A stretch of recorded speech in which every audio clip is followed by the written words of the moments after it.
की शुरुआत ही शामू की सादगी से होती है। हाँ, और ये चीज जैसे भक्ति आंदोलन की उस मूल भावना से जुड़ती है ना, जहाँ मतलब दिल की पुकार शायद ज्यादा मायने रखती थी जटिल रीति रिवाजों से। बिल्कुल, ये दिखाना बहुत जरूरी है कि उसकी पूजा कितनी सहज थी। रोज का नियम, मिट्टी की मूर्ति, बस थोड़ा सा जल।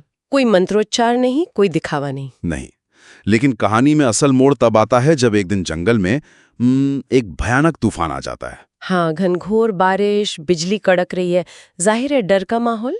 और उस तूफान में शामू की गायें डरकर भाग जाती हैं इधर उधर। बेबस हो जाता है वो जंगल में अकेला, डरा हुआ। हाँ, एक पेड़ के नीचे बैठकर बेचारा रोने लगता है, अपनी हालत पर विलाप करता है। तो वो जो संकट का पल था, वो जैसे उसकी आस्था की एक परीक्षा बन गया। हाँ, और उसी घबराहट में, उसी बेबसी में वो पूरी श्रद्धा से भोलेनाथ को पुकारता है। हाँ, बस दिल से आवाज निकलती है, भोलेनाथ मेरी मदद करो, मेरी गाय मिल जाए बस। कोई सजी सजाई प्रार्थना नहीं, बस एक पुकार, एक मासूम भक्त की गुहार। और यहीं पर कहानी में वो अलौकिक तत्व आता है। हाँ, कहते हैं कि जैसे ही शामू ने पुकारा, एकदम से एक तेज रोशनी फैली और उसने देखा कि सामने जटाधारी, हाथ में त्रिशूल और डमरू लिए एक साधु खड़े हैं। स्पष्ट रूप से भगवान शिव का ही रूप। हाँ, और वो साधु मुस्कुराते हुए कहते हैं, डर मत बच्चा, तेरी भक्ति ने मुझे खींच लाया है। देखिए, ये संवादी कहानी का सार है कि ईश्वर भक्त की सच्ची पुकार सुनते हैं, चाहे वो कितनी भी सरल क्यों न हो। और भगवान का खुद साधु रूप में आना,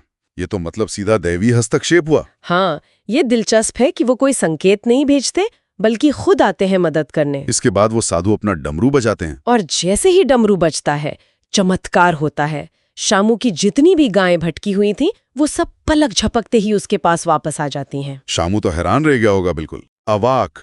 वो कुछ कह पाता, कुछ समझ पाता, उससे पहले ही वो साधु अदृश्य हो जाते हैं, गायब। अगर हम इसे थोड़ा व्यापक नजरिए से देखें तो ये शायद दिखाता है कि कैसे गहरे संकट और लाचारी के पलों में इंसान की आस्था सबसे ज्यादा मजबूत होकर सामने आती है। हाँ, शायद वही अटल विश्वास उस दैवीय मदद को खींच लाता है जिसका जिक्र कहानी में है। और साधु का तुरंत गायब हो जाना भी महत्वपूर्ण है।